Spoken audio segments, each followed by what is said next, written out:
E o presidente Luiz Inácio Lula da Silva fez o discurso de abertura do debate geral da edição de número 80 da Assembleia Geral da Organização das Nações Unidas. Na ocasião, o presidente brasileiro defendeu a soberania nacional, mencionou o julgamento do ex-presidente Jair Bolsonaro, chamou a atenção para a pauta ambiental e defendeu a reforma de organismos internacionais. Ao introduzir seu discurso, Lula afirmou que o mundo vive uma desordem internacional marcada por seguidas concessões à política do poder. O presidente brasileiro também defendeu a soberania do país e disse que a agressão contra a independência do judiciário é inaceitável.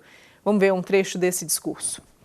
Em todo o mundo, forças antidemocráticas tentam subjugar as instituições e sufocar as liberdades. Cultua a violência, exalta a ignorância, atuam como milícias físicas e digitais e cerceiam a imprensa. Mesmo sob ataques sem precedentes, o Brasil optou por resistir e defender sua democracia reconquistada há 40 anos pelo seu povo depois de 2 décadas de governos ditatoriais. Não há justificativa para as medidas unilaterais e arbitrárias contra nossas instituições e nossa economia. A agressão contra a independência do Poder Judiciário é inaceitável. Essa ingerência em assuntos internos conta com o auxílio de uma extrema-direita subserviente e saudosa de antigas hegemonias. Falsos patriotas arquitetam e promovem publicamente ações contra o Brasil. Não há pacificação com impunidade. Há poucos dias, e pela primeira vez em 525 anos de nossa história, um ex-chefe de Estado foi condenado por atentar contra o Estado democrático de direito. Foi investigado, indiciado e julgado e responsabilizado pelos seus atos em um processo minucioso. Teve amplo direito de defesa, prerrogativa que as ditaduras negam às suas vítimas. Diante dos olhos do mundo, o Brasil deu um recado a todos os candidatos autocratas e àqueles que os apoiam. Nossa democracia e nossa soberania são inegociáveis.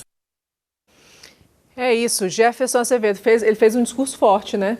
Sim, foi um discurso muito bom, inclusive. Eu acho que é uma perspectiva interessante. Eu acho que o governo federal acertou em pegar essa bandeira da soberania. A gente tem dados, inclusive, que boa parte da população é contrária à taxação do Trump, do mesmo jeito que 54% da população, segundo o Datafolha, é contra a anistia para os golpistas. Então, assim, ele está aproveitando dessa onda, assim, enquanto governo, para, inclusive, crescer. Eu acho que qualquer governo também aproveitaria da boa publicidade para crescer. E eu acho que a perspectiva de não abaixar a cabeça, entender o que é soberania, até porque o que se exige, que é a intervenção no judiciário, seria inaceitável. A gente seria o quê? De fato, uma república das bananas. Então vamos taxar o Brasil e o STF vai parar o julgamento do Bolsonaro porque a gente está sendo taxado. Isso deveria ser uma relação entre executivo e executivo. O judiciário não tem nada a ver com isso. A gente não pode pensar que um país estrangeiro vai intervir na ordem democrática do país ou em julgamento de qualquer pessoa. Então, nessa perspectiva aí do Eduardo de ir para fora, procurar sanções na perspectiva de salvar o pai dele é completamente deprimente, né? A gente tem um deputado federal no Texas.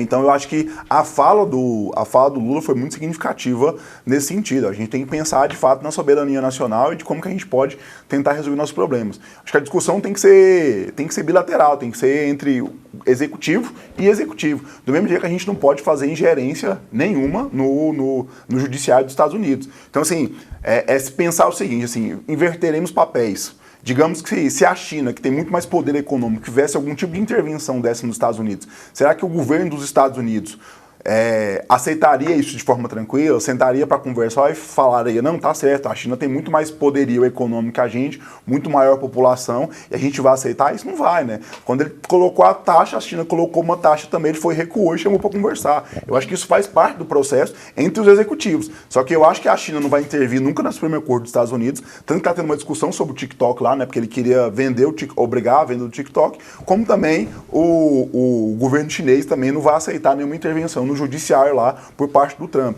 E a gente pode criticar a China do jeito que for, mas ela não vai aceitar nenhuma ingerência do parte do governo estadunidense. E a gente também não é obrigado a aceitar, a gente tem que pensar no nosso processo de soberania. A gente ir pra rua com a bandeira do Brasil, não com a bandeira dos Estados Unidos. E nem com a da Palestina, né? Que você estava lá no fim de semana lá. A da Palestina eu vou. Um colega meu passou lá em frente. Defende o Estado palestino mesmo. Um colega meu passou em frente à manifestação deles lá, Mariana, disse que o cheiro de droga era insuportável. Essa foi a manifestação da esquerda aqui em Goiânia. Mas sabe o que eu acho? É uma forma de tentar desqualificar qualificar, né? A pessoa falta argumento, ela fala isso, é cheio de droga, não sei o quê. Não fala argumento, eu tô contando a perspectiva de um cidadão goianiense que passou lá com seus filhos para ver a movimentação e sentiu um forte cheiro de droga lá.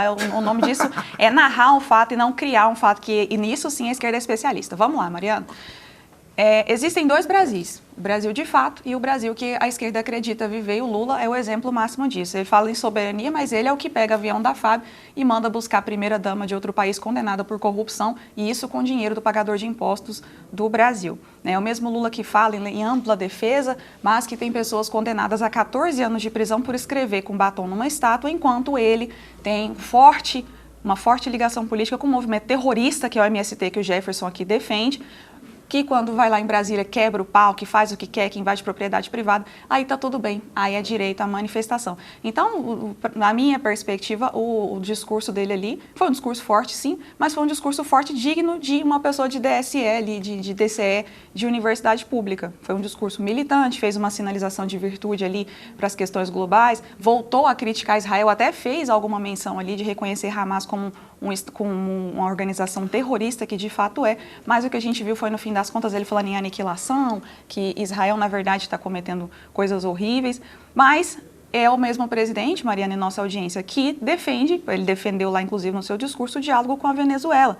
A gente tem, pessoal, o presidente da Venezuela, ele é considerado, a cabeça dele está a prêmio nos Estados Unidos para ele ser preso, porque ele é um ditador reconhecido como ditador narcotraficante. Ele é procurado nos Estados Unidos como um criminoso, que é, por promover a ditadura às custas do povo venezuelano. Esse é o amigo do Lula lá, né? É um amigo de ditadores, mas aí o presidente Donald Trump depois foi lá, deu um show de diplomacia, este sim, sinalizou para Lula, disse que está disposto a conversar, até prometeu uma conversa dos dois. Vamos ver se Lula vai ter essa coragem que ele diz ter para conversar com Donald Trump e negociar, sim.